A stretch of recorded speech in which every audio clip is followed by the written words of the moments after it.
نحمدہ ونصلی علی رسولہ الکریم اما بعد۔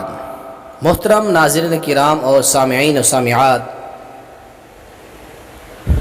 عید غدیر کیا ہے اور کس وجہ سے یہ منائی جاتی ہے، اس کی کیا حیثیت ہے، کہ اس قسم کا کوئی تہوار منانا جائز ہے، یہ اسلام میں کیا ہے؟ یاد رکھیں، غدیر خم ایک جگہ کا نام ہے۔ خم ایک علاقے کا نام، ایک چشمے کا نام، جس کے نام سے ایک علاقہ مشہور تھا جو مکہ و مدینہ کے درمیان مقام جحفہ سے 3 میل کے فاصلے پر واقع ہے۔ رسول معظم علیہ السلام حجۃ الوداع سے واپسی کے موقع پر آپ نے یہاں قیام فرمایا اور یہاں ایک خطبہ ارشاد فرمایا، اور اس خطبے کا پس منظر یا سبب یہ تھا کہ آپ نے ماہ رمضان سن 10 ہجری کو آپ نے حضرت علی المرتضیٰ کو 300 آدمیوں کا سردار اور سربراہ اور قائد بنا کر یمن کی جانب روانہ فرمایا۔ تو اس سفر کے دوران کچھ صحابہ کو بتقاضۂ بشریت حضرت علی المرتضیٰ رضی اللہ تعالیٰ عنہ سے کچھ دوستانہ شکایت ہو گئی۔ اس چیز کا علم اللہ کے نبی کو بھی ہو گیا کہ صحابہ کے دلوں میں کچھ میرے علی کے بارے میں بات ہے، آپ کو اس چیز کا اندازہ تھا۔ تو آپ نے حج سے واپسی جاتے ہوئے اس کنویں یا چشمے، اس علاقے میں غدیر خم پر آپ نے حضرت علی المرتضیٰ کی شان بیان کرنے کے لیے ایک حدیث بیان فرمائی تھی۔ وہ حدیث کے الفاظ کیا ہیں؟ ملاحظہ فرمائیں کہ من کنت مولاہ فعلی مولاہ، اللہم والی من والاہ وعادی من عاداہ، کہ جس کا میں دوست ہوں، مولا بمانی دوست، مشکل کشا حاجت روا بگڑی بنانے والا نہیں بلکہ جگری دوست، یار، جس کا میں دوست ہوں علی بھی اس کا دوست ہے۔ اے اللہ، جو میرے علی سے دوستی لگائے تو بھی اس سے دوست بنا، اور جو میرے پیارے علی سے دشمنی رکھے اللہ تو بھی اس سے دشمنی رکھ۔ یہ حدیث مسند احمد کے اندر، طبرانی کبیر کے اندر، مسند بزار اور ابن حبان اور جامع ترمذی کے اندر یہ حدیث آتی ہے۔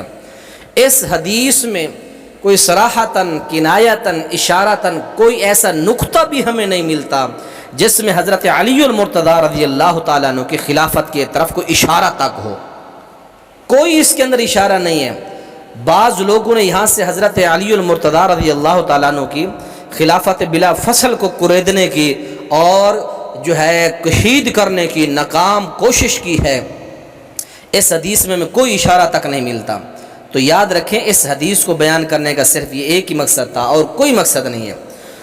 اور اسی طرح ایک بادشاہ گزرا ہے حاکم، جس نے اس عید کی ابتدا کا حکم دیا، معز الدولہ، ایک بادشاہ گزرا ہے، اس نے 18 ذی الحج 351 ہجری کو بغداد میں عید منانے کا حکم دیا تھا، اور اس کا نام پھر عید خم اور عید غدیر کے نام سے پھر اس کو پوری دنیا میں مشہور کیا گیا۔ آج اس عید کے اندر بعض اہل و سنہ لوگ، بعض کم علم لوگ بھی اس کے اندر شریک ہو جاتے ہیں۔ عید غدیر کو منانا یقیناً یہ ہے کہ آپ نے حضرت صدیق اکبر رضی اللہ تعالیٰ عنہ کی خلافت کو اور اولیت کو آپ نے پس پشت ڈال دیا، جبکہ حضرت علی المرتضیٰ خود مانتے تھے کہ حضرت صدیق ہیں، حضرت عمر ہیں، حضرت عثمان ہیں، میں تو عام مسلمانوں میں سے ایک عام شخص ہوں، ہماری حضرت علی المرتضیٰ سے محبت ہے، اور یہ عقیدے کی بات ہے، اہل بیت سے محبت یہ ہمارا ایمان اور ہمارا عقیدہ ہے، ان سے بغض اللہ رسول سے بغض ہے، اہل بیت سے محبت اللہ رسول سے محبت ہے۔ لیکن جو حقیقت ہے وہ یہ ہے کہ غدیر خم کے مقام پر اللہ کے رسول نے صرف آپ کی شان کو، آپ کے مقام کو اور آپ کے محبوب خدا ہونے کو بیان کیا تھا، نہ کہ آپ کی خلافت کو اعلان ہوا تھا۔ اللہ تعالی ہمیں ہر قسم کی جھوٹ سے، فریب سے بچا کر حقائق کو ماننے کی اور حقائق کو مد نظر رکھ کے زندگی گزارنے کی اللہ تعالی ہم سب کو توفیق نصیب فرمائے۔ اور آخری بات ملحوظ خاطر رکھے، اسلام میں صرف 2 عیدیں ہیں، ایک ہے عید الفطر اور ایک ہے عید الاضحیٰ، اس کے علاوہ کوئی اسلام میں عید نہیں ہے، کوئی اسلام میں تہوار نہیں ہے۔ اسلام نے صرف ہمیں دو تہوار دیے ہیں، ایک عید الفطر کا اور ایک عید الاضحیٰ کا، اس کے علاوہ اسلام نے کوئی ہمیں عید، کوئی تہوار ہمیں اسلام نے نہیں دیا۔